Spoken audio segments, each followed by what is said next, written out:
Hey guys, Brayden here doing a video on bringing distinct voices to your characters. Now I've been told by my beta readers that this is something I'm particularly good at, so hopefully it's something I can help you with if you're struggling.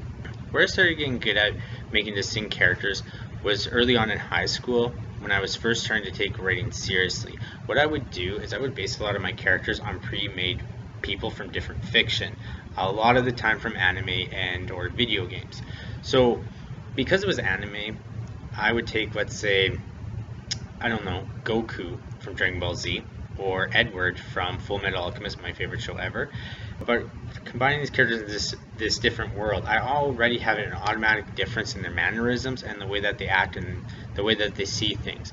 And a lot of that is to do with the animation that I'm basing them on, because every anime they do move differently, sometimes based on the limitation of the era that the anime is from, or just how much focus is on certain elements of that anime. Some shows that the motion is more focused, such as Full Metal Alchemist, you get a little bit more depth with it, where Dragon Ball Z kind of, they're focusing more on the I'm strong stuff.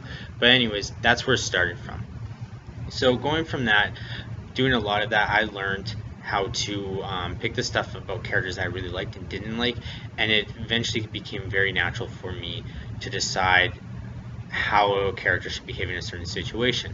So I still somewhat do this to an extent. When I'm outlining a character, I'll still do your basic outline, deciding like their favorite color, their favorite food, all that stuff. By basing a character on a fictional character, that kind of helps me with the outline a little bit, I find.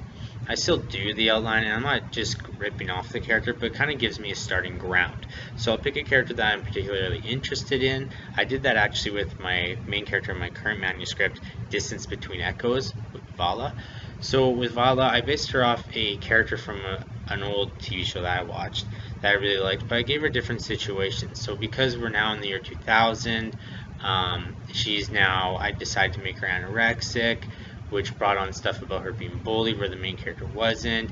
And because I find that people that are bullied, they get used to defending themselves quickly, which comes in my writing where Vala has a lot of jokes. She counters people really quickly, sometimes doesn't even think about them and says stupid things or things that aren't even funny. So I use that. And every time I build a character, because I'm using these characters I'm very familiar with from other fictions that I've obsessed about, whether it's through a book, anime, or a video game, I know a lot about those characters to begin with. Then, by introducing these new situations and scenarios, I find that very slowly I get a very distinct voice for them, and I'm never having to pause and try to think about what that character is doing. It just feels very natural to me. So what I like to do when I'm writing is I'll actually write my entire book as a script. I've explained this in a previous video, but basically it's very bare bones, just what people are saying in a slight narrative, very basic sentence or two to get from point A to B.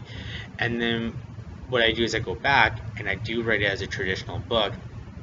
And because I've been on this adventure with these characters, and I know these characters from different situations, plus any outlining I've done myself, which you still should do, it's very easy to make these characters feel distinct and different.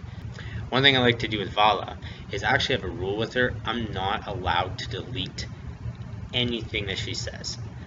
I can rework it a little bit, but if she says something wrong or stupid, it stays in there because Vala, not the brightest person in the world, and she doesn't always think things through, so it comes off very organic. And I kind of keep those missteps as a win when I'm writing that character.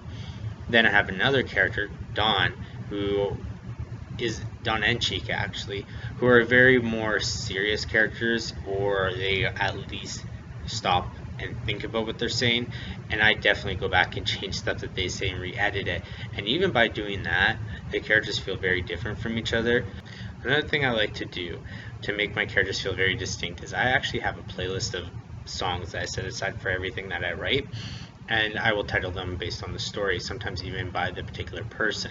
So with my manuscript for Distance Between Echoes, I actually pick songs by different artists, and each artist represents one of my characters. So I will actually play sometimes a particular song on loop, or just 3 or 4 different songs from that artist, while the chapter focuses on that particular character, and that's also helped as well. Taking the fictional characters had helped me a lot when I was first starting it out and I didn't really know where to start with characters. The music really helps me now that I have a better grasp of it. The borrowing from fiction is a very small part of it at this point, but it does help keep the characters different and making sure that you have an understanding about them. So I hope you liked this video. If you did, if you could like or subscribe down below, that'd be great. Sharing it would be awesome too. Down below I do have some links to my website and my Facebook, Twitter account. I do typically aim to update on Thursdays. I think this will be the first time that I've actually said that I've done so, but that's the goal going forward. Thank you. Appreciate it, guys.